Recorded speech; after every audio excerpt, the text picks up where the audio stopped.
F'din il-ġimgħa ta' Santa Marija u fl-eqqel tal-istaġun turistiku l-Ajruport Internazzjonali ta' Malta mistenni esperjenza fost aktar jiem biżlin tiegħu b'aktar minn 200,000 persuna li se jkunu qed jgħaddu minnu.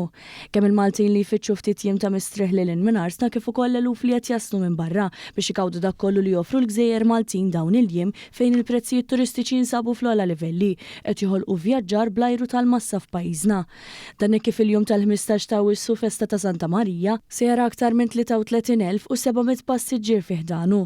Nhar it-22 u 29 ta' Awwissu wkoll se joħolqu moviment qawwi simili.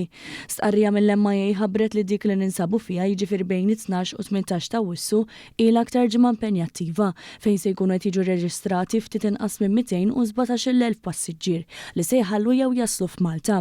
Fid-dawl ta' din l-aħbar l-ajruport appella biex min għandu xi safra skedata matul din il-ġimgħa għandu jkun fil-ħin fis-sala ta' tluq, jiġifieri satejn qabel, waqt li preferibilment jagħmel iċ-check-in online, jara li jippakja sew u jżomm ruħu infurmat. Sa dan it-tant ħabbar ukoll li matul ix-xahar ta' Lulju l-ajruport laqa kważi 952,000 passiġġier, żieda ta' 12.2% fuq l-istess xahar sena ilu. B'hekk dan ir-riżultat jikkonferma wkoll li Lulju li għadda kien l-aktar wieħed impenjattiv fl-istorja tal-ajruport u l-ewwel xahar li matulu għaddew iżjed minn 900,000 passiġġier. Dan kif l-istess xahar li għadda l-ajruport ukoll esperjenza żieda ta' 14.1% fit-traffiku tal-ajruplani, biżjed minn 6,000 titjira jaslu jew jitilqu minn Malta.